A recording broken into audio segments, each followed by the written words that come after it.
Hi, I'm Ted Wallingford. I write for Download Squad periodically as a blogger, and one of my areas of specialty is voice over IP and telecommunications. So recently I received a Nokia N800 internet tablet, which is it's not a cell phone, it's kind of more of a personal computing device, and it has lots of intriguing uses. Personal information management, keeping up on news headlines and weather reports, and also it can be used as a pretty effective personal communication device with voice over IP functionality and Google Talk and all that kind of good stuff. So what we're going to do today is take a quick peek at it. I'm going to give you a hands-on demo and run through and take a tour of it. We'll check it out, and you make your decision as to whether or not it's an iPhone killer. Now, just so you know, this isn't going to be a straight-up unboxing video. I've had the N800 for a few months now, and I do have an unboxing video on Google Video if you're interested in checking that out. But I think what we're going to do today is just cover all the basic features so that you can understand what the N800 is, kind of how the user interface works, and that sort of thing, to help you make an informed decision as to whether or not it might be the right tool for you. Again, if you do want an unboxing video, I have one on Google Video, and just go ahead and check that out. Okay, so here you have the N800. You can see it has kind of a wide aspect screen, which is 640 pixels wide, and is quite usable for web browsing and that sort of thing. You've got lots of breathing room on this device, which is a good thing. You have two stereo speakers. They're kind of tinny, but they do the trick for basic user interface elements as far as click feedback and that sort of thing. As you can see, the screen has sort of a automatic cool down for the brightness, just like a laptop, to conserve battery life and that sort of thing. There's a directional control up here, which kind of provides some directional control for video games and things of that nature, which are more directionally oriented.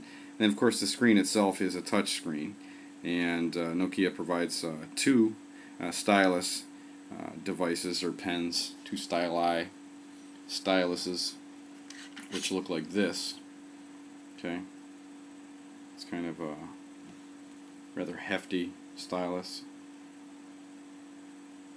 Okay.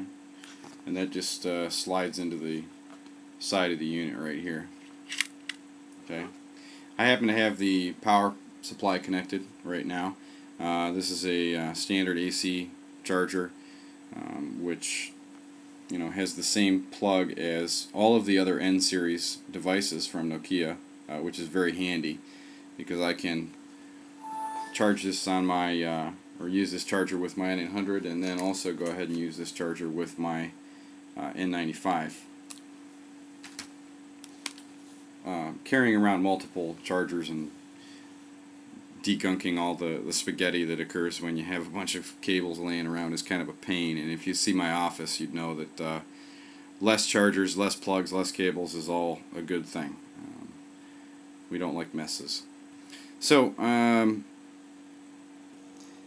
one of the first things that you'll probably notice about the N800 is the fact that the screen, when it dims, requires you to press not only the screen but also this button here in order to bring the device out of battery saving hibernation.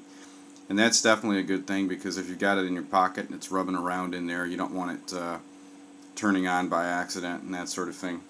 Actually, I like all of the N-series devices from that point of view, because they all pretty much lock, and their method of unlocking is very handy and kind of foolproof. So the N800 is not a cell phone. It is a wireless device. It has built-in Wi-Fi and also built-in Bluetooth, but it does not have any type of cellular high-speed data hardware or connectivity. So in order to use it with the internet, you do need to be within range of an access point. Unlike all of the other devices in the Nokia N series, which are all cell phones, the N800 is the only device that isn't a cell phone, and really it's the only device of its kind that Nokia makes. besides its predecessor, the N770. One of the things that the N800 comes with is a built-in POP email client, which supports POP and IMAP and SMTP. Those are the protocols that your typical email programs use to communicate with email servers. The email program that they give you is it's not really going to be very useful for you if you have very large folders in your mailbox. I have a very large inbox, and it just dogs when I use it. So I would recommend that you try out a third-party email program like Clause. Clause is an open source email package that's skinnable and works relatively well on the N800. You can download it from clause-mail.org, and the Debian package should work with the N800. So give that a shot if you want to use this device for email. And when you use applications on the N800, you're going to have the option of using a touch keyboard like this one here, which allows you to use your thumbs to enter information. You can see there how that works. You can toggle back and forth between number pad and regular QWERTY keyboard. There are different key layouts available depending on the region that you select when you first set the N800 up. And the other alternative would be to use the tap keyboard, which has smaller keys, and to me is just a little bit more difficult to use. This is big enough, each key is large enough on the touch keyboard to get along pretty well and not make too many fat finger errors when you're typing. So that works pretty good. If you're a big fan of handwriting recognition, and I'm not, there is also a handwriting recognition facility in the N800. You can program character by character recognition patterns if you want. I went through the whole alphabet and put 3 or 4 different entries in for each character, and still was having recognition problems. Perhaps that's because I'm a very inconsistent writer or whatever, I don't know, but I didn't have very much luck with it. I think the thumb keyboard probably works the best of the 3 options between the tap keyboard, the thumb keyboard, and the handwriting recognition. Another thing that the N800 is very good at is video playback. Here we have a commercial, which is something that the N800 comes with, which is playing. You can see that the video playback is very smooth and consistent.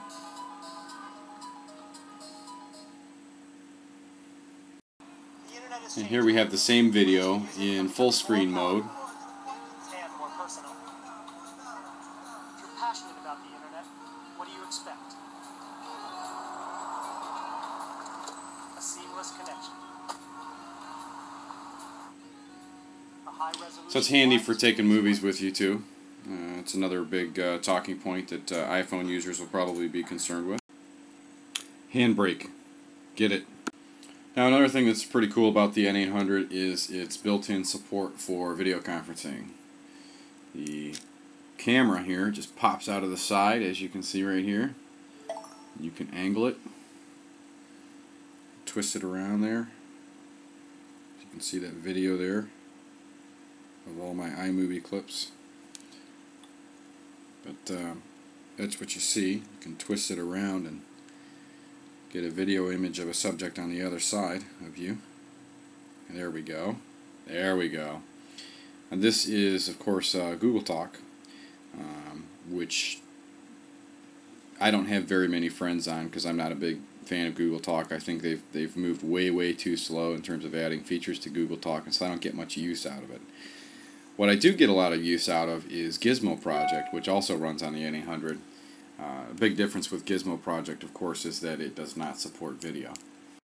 You know, one of the great things about the N800 is that it really is a hackable device. It's Linux based. You can do a lot of interesting things with the Debian Linux software packages that are available. And it's actually got a fair amount of horsepower in it too, so you can do things like run Quake 2, which is kind of a classic video game. We're going to give that a shot right now.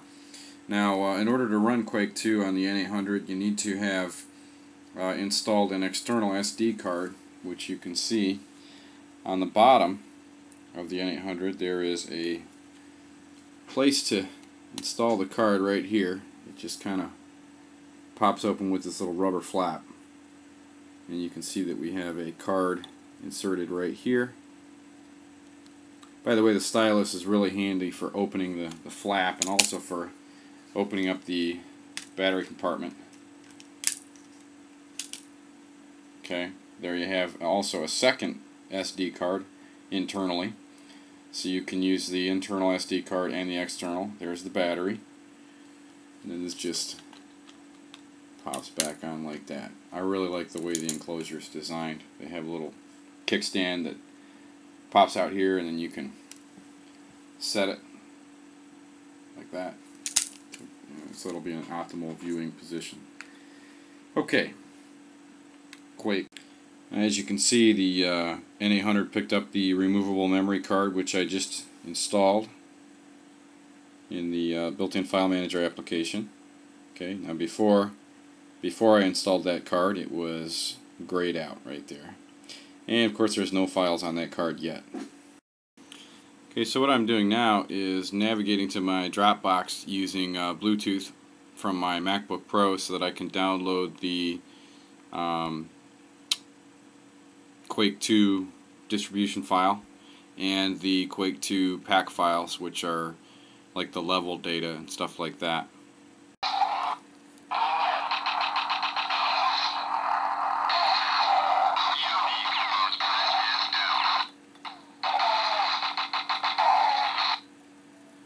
Well, I think we're going to need to program some key bindings before this is actually fun. Another thing I like to do with the N800 is use the news reader to keep up on my local news. The local website here, chroniclet.com, has an RSS feed that they provide all the latest headlines, which you can see here. The ones in the list with the blue dots are headlines from that site, and I can click on any headline. It'll take me into the RSS data for that headline, and I can read what's going on. It's very handy. This is all live, of course. I've got the Wi-Fi set up, so I'm using the net. And then if I drill down into the headline, I can actually browse to the source website itself. This is a monster website. It's probably going to take a minute to render. There it is. Sunny and 70 in Cleveland, Ohio today. You know, one of the things that I mentioned a few minutes ago was the Memo application repository, which is a great place to discover new software that's available for the N800. The problem is that software repository is not visible in the application manager when you initially unbox the N800. You have to go in there and add it yourself. So what you do is you go into application manager under application catalogs, and you can actually add an entry, and you'll find that there are dozens of what they call extras, which are just little Linux based applications that you can add to the N800, and there's some good stuff in there. Like I said, there's an Xterm.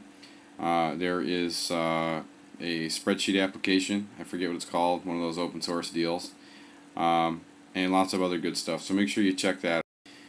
One thing you won't find in the application repository for the N800 is Gizmo Project, which is a really great voice over IP calling tool and instant messaging tool. It runs on PCs and Macs as well. But you can go to Gizmo Project's website on the N800 and download it. When you download Gizmo Project, it will offer to open the package file in Application Manager automatically, which is what I've chosen to do.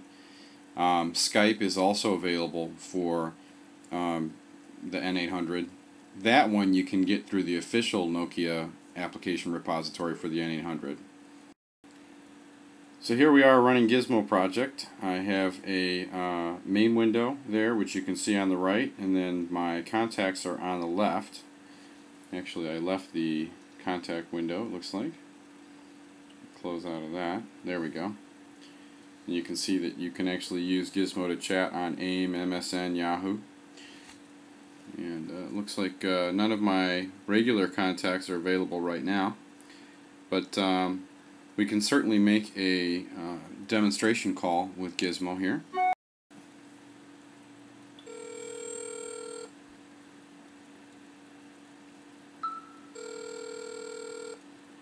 Welcome to Gizmo. Your current account balance is 2 cents. Main menu. To purchase more credits, press 1. To hear your account balance, press 2. To listen to or set up your voicemail, press 3. To set up call forwarding, press 4. To find out why did the chicken cross the road, press 5. So there you have it. That's a basic demo call using Gizmo. You can see that you can hear rather, that the audio quality is acceptable. There is a headphone jack on the side of the N800 right here, and you can use a standard 1/8 inch stereo headphone connection. One thing that Nokia provided with the N800 that's pretty cool is an FM radio, so you can listen to good old-fashioned analog FM radio stations.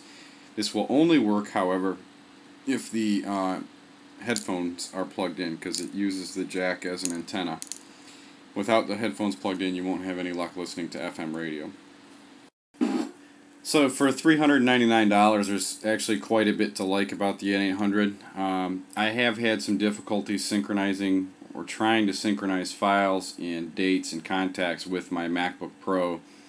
There is some open source software for the N800 that kind of replaces the built-in contact management PIM stuff that they give you that is better in terms of synchronization with Google, if you use Google Calendars and that kind of thing.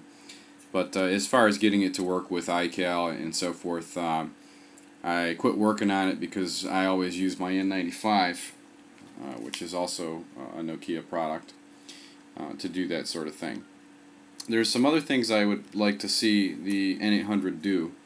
You know, this pop-out lens that we have here, this little thing here, could be a useful as a video recorder. Don't have a video recording application. There is a video conferencing application, of course, and that's Google Talk. But in terms of just being able to snap a quick video for utilitarian purposes, we really don't have that ability yet with the N800. I suppose that's one software application away from reality, as is a decent digital camera type application for taking still photos. You can snap still photos and kind of catalog them and so forth, but it's all very rudimentary and simple and not especially useful. The stuff that I have on my cell phone is far, far superior in terms of dealing with video and images.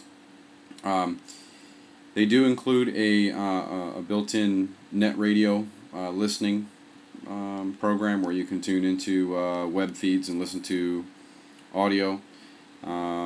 I guess that's kind of nice. I mean, if I'm going to be stationary,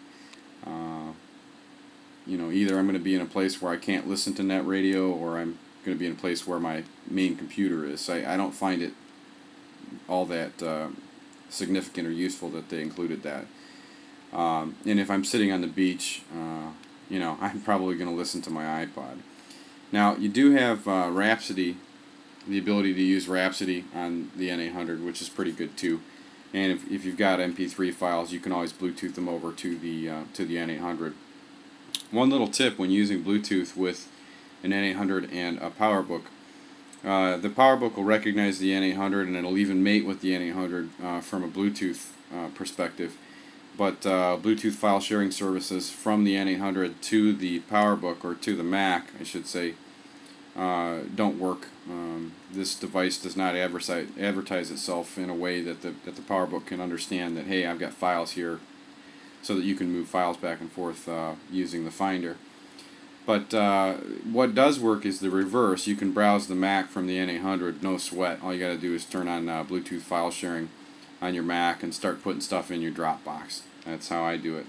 So if I need to get photos or videos or what have you onto the N800, that's how I do it. Yeah, yeah. Well, I believe the question of the day is, does the N800 replace or make a suitable replacement for the iPhone from Apple? And I would have to say that really it doesn't, for a number of reasons. First of all, this thing is very compact considering what you get in there, but gosh, is this thing big, and I can't imagine holding it up to my ear. It doesn't have the microphone's not located in the right space for a telephone call. The mic's up here, so you would need the mic to be down here to make a mouthpiece and kind of have that capability. Also, the speaker is here and not in the middle, so you'd have to kind of hold the corner of this thing into your ear. Just not. They didn't design it to be a phone, and it doesn't. It doesn't replicate the functionality of a cell phone in any way. It doesn't mean it's a bad communication device. It's just not a phone. Period. Just like your PC's not a phone. You still use Gizmo. You still use Skype, and you can do that on the N800 too. But it really is not a cell phone. The other thing that it doesn't do is multi-touch. I mean, one of the great things about the iPhone is the fact that you've got that screen where you can use multiple touch points to kind of stretch things and scroll and move around and all that jazz. And there's no such functionality on the N800. So does it make a suitable replacement for the iPhone? No. If you need iPhone functionality at this point, get an iPhone, because they're pretty close to being the same price. I think the N800 is $400 and the iPhone just dropped to $500. And there are refurb iPhones available, and a great hack that allows you to use your own SIM card in the iPhone, which is a great upgrade.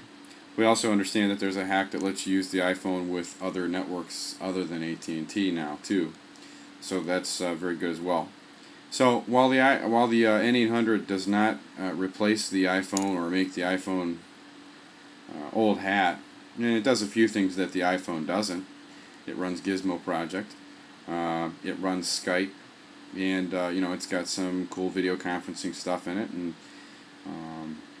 it doesn't do SMS. There's one thing the iPhone does that the N800 does not. If you do a lot of text messaging from your mobile device, well, you're out of luck with the N800 because it's not a cell phone.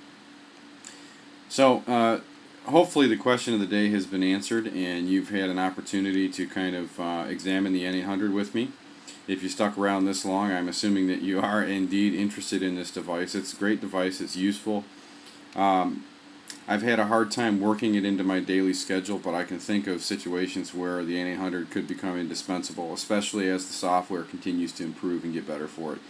But right now, it's pretty much a fun hacker's tool, and if you can run Quake on it and run a web browser on it and do Wi-Fi and listen to music, hey, that's pretty cool stuff. And I certainly get into that. We love our gadgets. Maybe not as much as the guys at our sister site, but it's a pretty neat piece of gear. I encourage you to check one out in person if you have an opportunity. So thanks a lot for watching. I'm Ted Wallingford, and this video was recorded for DownloadSquad.com. Come visit us again.